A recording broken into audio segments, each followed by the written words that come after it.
Hey guys, I got a lot of questions about when I was with the Colombo family with Carmine Persico and his brother Ali Boy Persico. Ali Boy Persico Sr. was in prison while some of these things were going on. What I was told is that Carmine Persico was in trouble for a murder, both of them, both Carmine Persico and Ali Boy Persico. Carmine Persico was the guy who killed the guy that they were talking about. Ali Boy Persico, to cut his brother loose, confessed to the murder.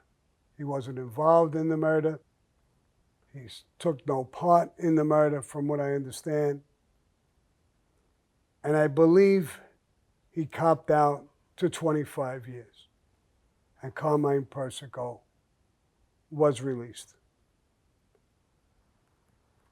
It's a hell of a thing to do, to confess to a murder, to get a 25-year sentence, I think the sentence was. It was old law. On 25 years, I believe you did about 17. Maybe you could even do a little less. On a murder, you'd probably do at least 17. I was with them at that time, and years later, I knew of the story. It was way before my time. But years later, Ali Boy Persico Sr. came out of prison. It's during the second part of the Gallo-Profaci War. Joe Colombo now was the boss. Profaci was dead. I met him. He was a very good-looking guy, tall, well-dressed, real tough guy, real man-to-man. To do what he did alone would tell you how tough this guy was. Years later, after the war broke, and he was around and becoming so powerful it was ridiculous. And his brother now was pinched on other things, Carmine, and he was in prison, so he was not only the consigliere of the family, he was the acting boss. Something came down and he got in trouble. And he took off and he went on the lam. While he was on the lam, he was still in communications with the family and very powerful within the family. He was going out with this girl, I guess quite a bit younger than him. Very, very beautiful girl, gorgeous. While he was on the lam, he found out that he had cancer. So he was in trouble, not only with the law, but he had cancer. The girl, when they were looking for him, was questioned. She kind of liked one of the FBI agents who came around. I don't think they dated, but she was talking to her girlfriends, and she was considering going on a date or two, I guess, with him. And it got back to Ali Boy Persico. From what I understand, he was fuming with that whole thing. She didn't cooperate with the government. She didn't do anything. She just thought this guy was really good looking, and she was a little impressed with it.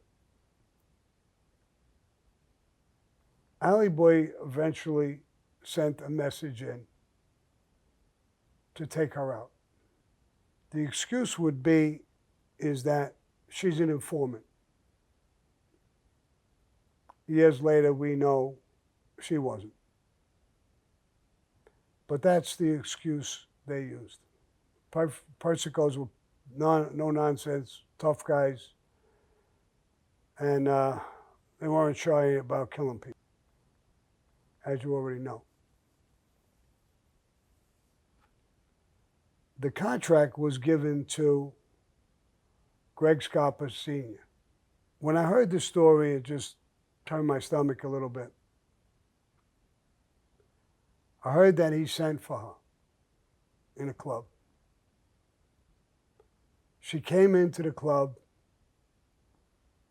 She was very conscious of street guys. She put her arms around Greg Sr. to give him a hug. After the hug, from what I heard, I wasn't there, that he forced her down to the ground and shot her in the head. I guess there's nothing anybody could do about it. That's the story, and that's what happened. They got rid of her. I don't know if they dumped the body or how they dumped the body. But word was forced around that she got killed because she was an informant. It bothered some people in other families and other things listening to this story. And this isn't Cosa Nostra, what we do normally. Not even every once in a while. She wanted to go date. Go date. What do you care? So that's the story with Allie Boy Persico, Carmine Persico. And I'll add to it this way as my memory comes back a little bit. The guy who cooperated on the murder, why Carmine and his brother was arrested, I forgot his name. He had a weird type of name, but I don't remember it. 17 plus years, they never touched him because they reached him. He was trying to help twist the government's case and get him out early. So they left him. They didn't kill him. They left him around. He was around the neighborhood. 17 plus years later, when Allie Boy Persico was released from prison a little bit early, I think it was 17 years he did, they waited all that time. And then they sent a crew to kill him. One of the shooters was Shorty Spiro, the guy I was with. And I heard this directly from him. So I had basically firsthand knowledge of it, not firsthand that I was involved in it, but Shorty told me about it.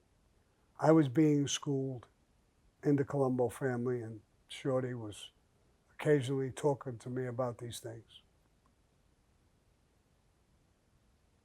Shorty was eventually killed by Jerry Papa, a guy in the Genovese family, made guy.